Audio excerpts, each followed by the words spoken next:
back to Man Talk. I'm TRISHA MANN-GRANT, your host. And this is where real men have real talk. So we are having some real talk up in here today, you guys. And we're just talking about the way women dress and the fact that men are very turned off, believe it or not. But I want to flip the script on y'all for a second. Can I get that? Because see, you know, and I'm just going to represent for the females here. You know you love to see the women looking good and your head's flipping turn. Now don't act. Come on, Kyle. We are a well-dressed woman. That's right. When you see her. But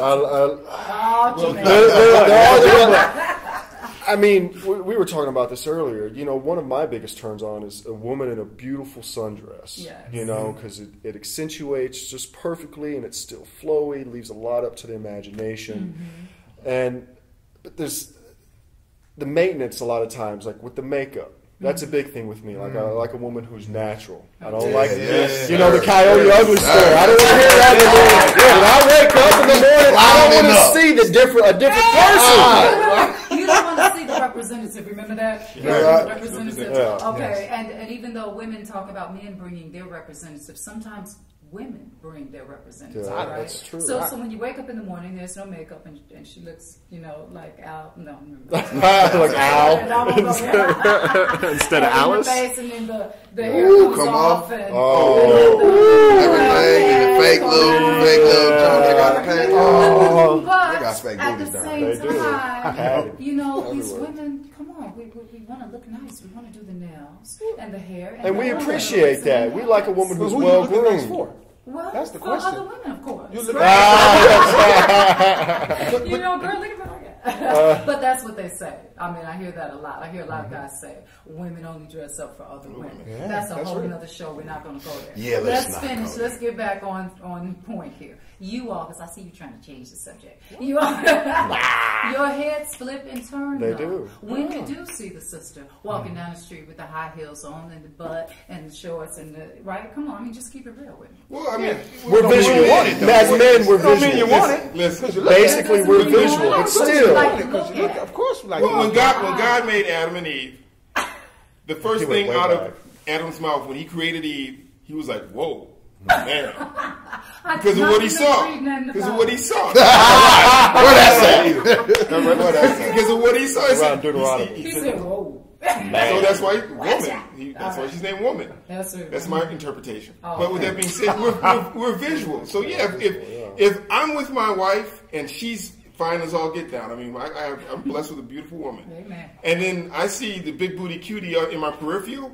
Maritally and the commitment wise, I am not going to look. But there's a part of me that my eye kind of wants to do a Marty Feldman because I'm a visual person. Okay. Now, if a woman is dressed nice, classy, when I say nice, I'm not talking about showing off everything. Yeah. If she's dressed nice, then my wife doesn't even have a problem if I'm like, okay, she looks good. You like that dress, honey? That's cool.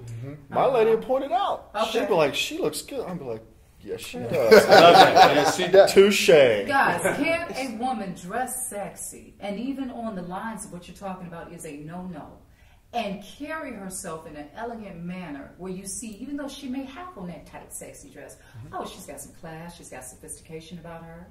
Is that possible? Well, that exists. Can you see past the dress and go, okay, like you did say, Jermaine? Now, come on now, don't contradict me. You did say if she has the masters, the master's brain. I mean, yeah, it's going to take a whole lot. I mean, it can happen. It can happen. I mean, don't get it wrong. You know, I mean, yes, I am a man, and yes, I am going to be attracted to a woman's everything. I don't care from her voice to her scent to everything else about her.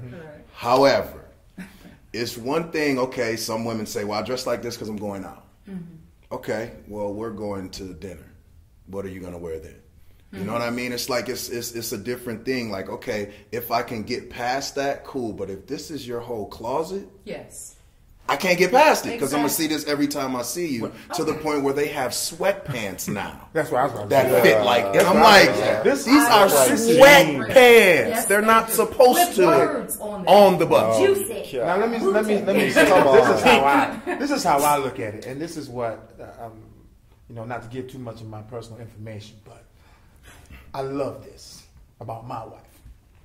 How she dresses out there is how she dresses at home. Amen. If you can do it, at home, then do the same thing at home. Don't wait till we just going out, because then I'm concerned about who you doing it for. Oh, yeah. Right. Do you need some attention? Yeah. I mean, I'm not giving you enough attention. Yeah. You see what I'm saying? Well, so if you're going to wear the sundress, the nice sexy dress, whatever, show a little bit of this there, if you're going to do all that out there, you got to give it to me at home too. Mm-hmm. Right. Okay.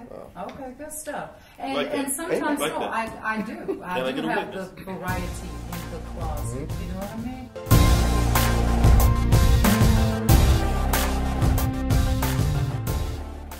Yeah, you know, I have a variety in my closet, so I try to make sure that, you know, we mix and match, right? And there are nights when a woman does feel sexy and she just wants to throw on that little hot dress and go out. But I guess, you know, when she's accompanied by a man, that helps. And we appreciate that. Right. We appreciate that. Yeah. Sexy is you know, sometimes the hot dress is not sexy. It's how you carry yourself in that Exactly. dress. Confidence in it. That's sexy. Yeah, because some women can be loud. Ooh, Jesus. Girl, what you doing up here? It don't need that On a lime green hot dress. They don't need nothing else to draw attention to them. All right, okay, so we know that what turns you all off, as I said again, let me just reiterate, ladies, is when a woman is doing the most with the whole dressing thing. You don't have to go overboard, ladies. Leave something to the imagination. Let's talk about nagging.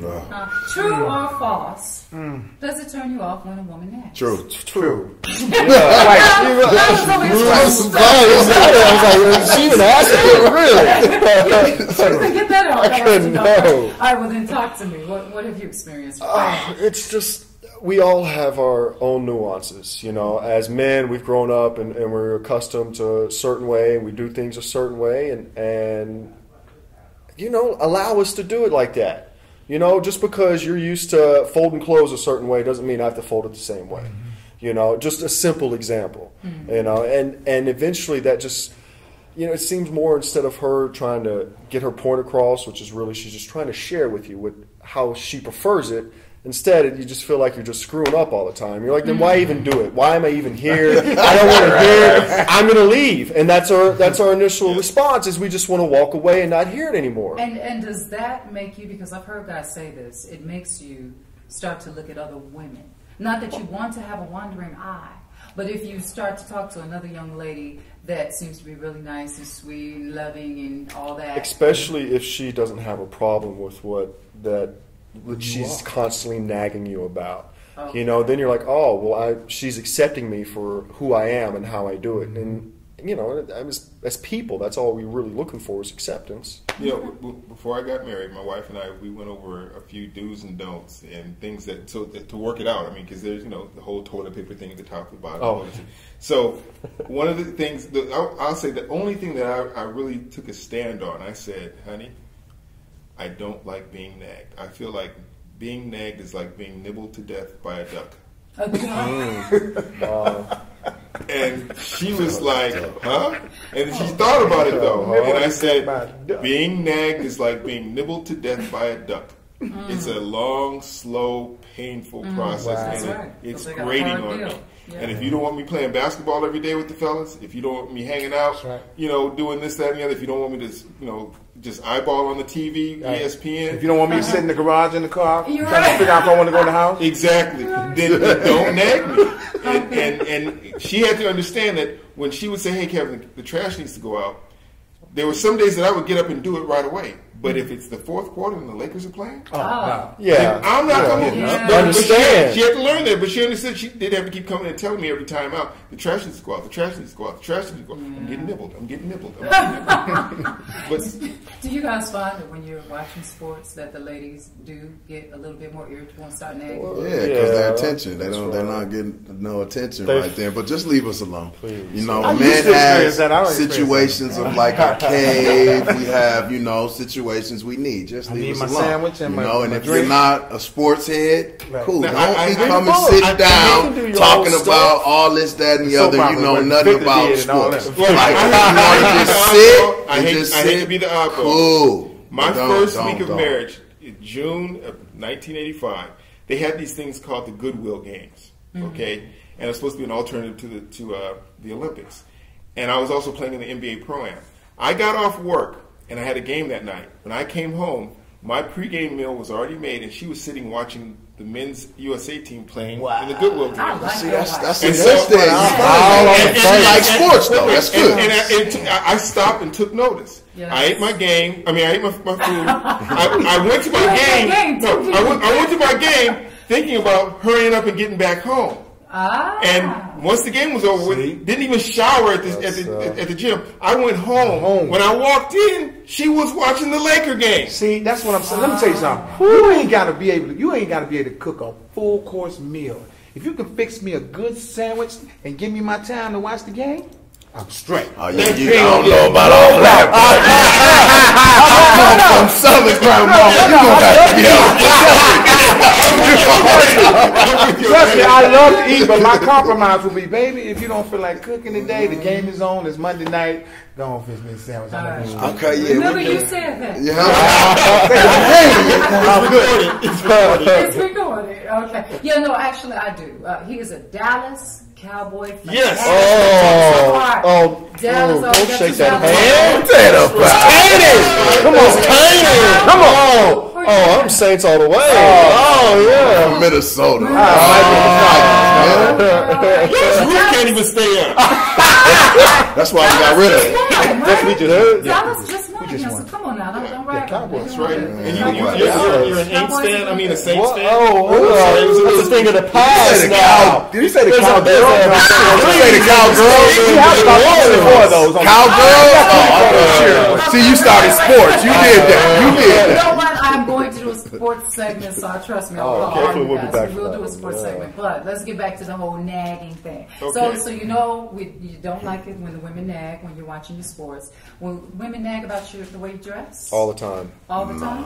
Well, I'm from the South, man. You know, I grew up polo collars, and that's all I know, right? You know, and so I dress decent, but you're wearing that? Oh, I can't believe. Oh, that's not what the guys are all wearing. I'm like, what guys are you looking at? You know, I'm not wearing anything with rhinestones on my ass. You know, I mean, that's for something else. That's a turn off when you're trying to compare me to somebody else. Thank you. Yeah, I mean, I'm okay with you saying, okay, I'm not sure. I don't know if I like those jeans. Okay, well then go buy me some. Yeah, that's where I'm at. You don't like that shirt? Yeah. Go buy me a shirt. That's a good solution. Yeah, I'll wear it. If you but depends on if this is what you like to see that's... me in, I aim to please. Amen. Because it makes a better home. As long as it's not too tight, right? I won't wear it. It's one thing to ask and, you know, whatever, but it's another thing for every little thing you got to question. It's like, okay, look, learn how to do it yourself. Okay. Right? We've showed you a few times. If I go somewhere, don't be calling me every half hour talking about what turn I made on what street and all of that. Like, are you serious right now? Like, we grown. You know what I mean? But I think that comes in with trust. You know, it's like if you trust me, then I think that a lot of the nagging's not gonna be there, except like in the house, of course. But you know, we can put up with a little bit. All right. Just don't go. And I'll be honest with you. And nagging to me puts a damper on the sexual relationship. Yeah. Am I right? It's like a strain on your brain. So okay, let's talk about that a little bit. And before I go into that sexual part, are you in a relationship? Not currently. Not currently? No. Probably because of that. And I'm sure the ladies watching would like to know. And I am in a relationship. You are in a relationship. How long have you been in? Almost a year now. Wow. Yeah, so it's still, well, you know, we're just getting past the comfortable stage, or we're starting to get into the comfortable stage. I feel like first 6 months of a relationship is just a lot of, this is the best part of me, best foot forward type bit. And then once you start to get comfortable around somebody, you let the walls down, you really start to relax and get in your space, in their space, and vice versa. And that's when you really start to understand who they are and how they're going to handle you under stress and under certain circumstances. And as men, that's what we want to know. How are you going to respond under pressure? and how are you going to treat me in those certain situations? And is that something that I'm willing to, is that something I can put up with or deal with? Okay, have you passed gas around her yet? I have. She's fine with it, man. We've left the bathroom door open. So I didn't ask me if I was in I didn't ask you. Yeah. Why you need to be asked? We already know Mr. She can't touch it. I'm not in a relationship. I'm in a marriage. Amen. 2 married men and 1 relationship and 1 single guy. Okay, real quick, because we got to wrap this up in a second. Sex, it messes with your mind. How so? When a woman is nagging you and you're stressed out, what are you thinking when you're having sex? It's that exactly. You're hearing the fact that she's been nagging. Yeah, and you're looking at this individual and you're going, I can't. You're beautiful, but you're killing the beautiful. Oh, wow. You're killing it. Okay. Yeah, and it also goes to you got to think about, if you make me upset, don't expect me to come lay down with you and now let's hug up. Okay. Like, women are like, women you should just get over it. No, we're not finna just get over it. We just got through arguing like 5 minutes ago, and now you wanna, well, let's make up for it in the bedroom. Yeah, no. The bedroom is not what messed it up. Right, exactly. No, bedroom's fine. Yeah, bedroom's fine. I'll tell you what, guys, we're gonna have to come back for another show and finish that, because that's like starting a whole new topic. We can talk about that. Especially when they try to use sex to fix certain situations. That's the worst. Gotta talk about that one. Yeah.